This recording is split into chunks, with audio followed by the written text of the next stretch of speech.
Maybe you're watching this video because someone gave you an unusual USB stick and you somehow found your way here. If that's the case, let me be the first to say congratulations and welcome to the future of money and savings. Are you confused yet? Well, strap in, because I'm going to tell you what that little USB thingy is and how you can use it to store and potentially grow your wealth with Bitcoin. Let's get right to it. That USB stick is a Bitcoin hardware wallet. It's called an Opendime, and they are made by a company called CoinKite. In other words, that USB stick is made to hold Bitcoins. In fact, yours might already have some Bitcoin on it. Bitcoin is a new kind of money that was born on the internet. There's no company, bank, or government that controls Bitcoin. Bitcoin is just information that gets created and shared by computers all over the world. Wait, how can Bitcoin be information and money at the same time? If it's information, why can't someone just copy it and make infinite money? Well, that's why Bitcoin is so special. It's completely digital, but it's also scarce. There will only ever be 21 million Bitcoins. Bitcoin is the first example of digital scarcity that we've ever had. This is what makes Bitcoin valuable as a money. It's scarce, kind of like gold. And while there will only ever be 21 million Bitcoins, each Bitcoin is divisible into 100 million units called sats, or satoshis. It's kind of like how a dollar can be divided into 100 cents. This means that you can own a fraction of a Bitcoin. That's all well and good, but you probably want to know how much money you have on your Opendime. You can check the balance by plugging it into a computer and opening the index.htm file with your web browser. You can click this Check Balance button, and it will show you your Bitcoin balance. In this example, the Opendime has 0.001 Bitcoin, or, said differently, 100,000 sats. If you want to add more Bitcoin, the easiest way would be to just ask the person who gave you the Opendime. From their point of view, they're just doing a regular Bitcoin transaction, which they probably do all the time. If you'd rather be more independent, you can sign up onto an exchange and link your bank account to buy Bitcoin. My favorite exchange is the Cash app. You can buy sats, sell sats, and send sats to your own wallet. To send sats to your Opendime, open the index.htm file again and copy-paste the address to whoever is sending you the sats. This address is like an email address. You send money to it and it appears on your Opendime.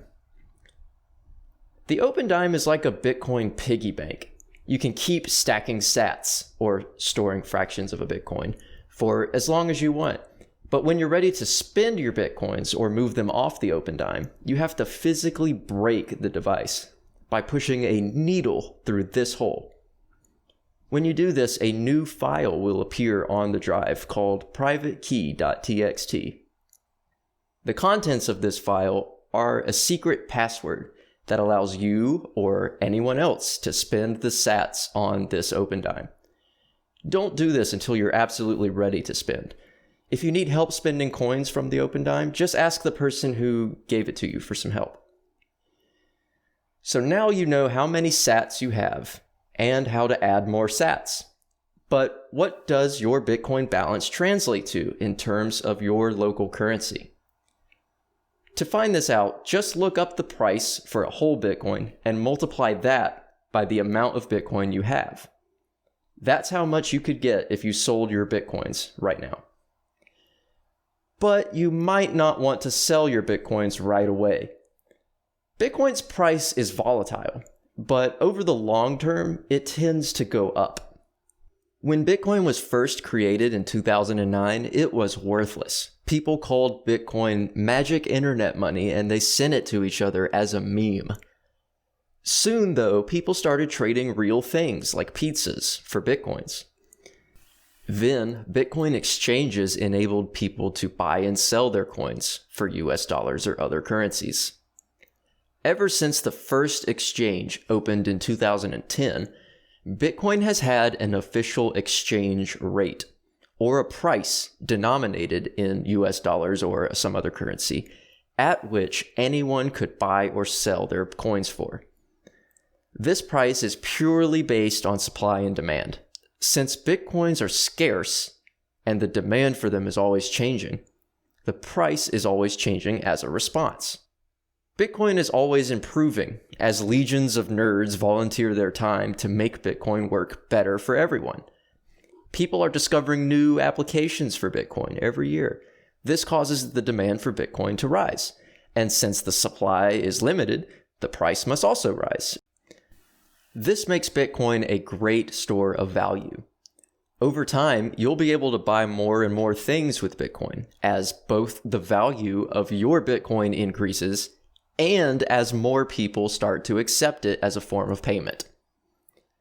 There is so much to learn about Bitcoin, and we've barely scratched the surface. If you thought any of this was interesting, check out bitcoinonly.com.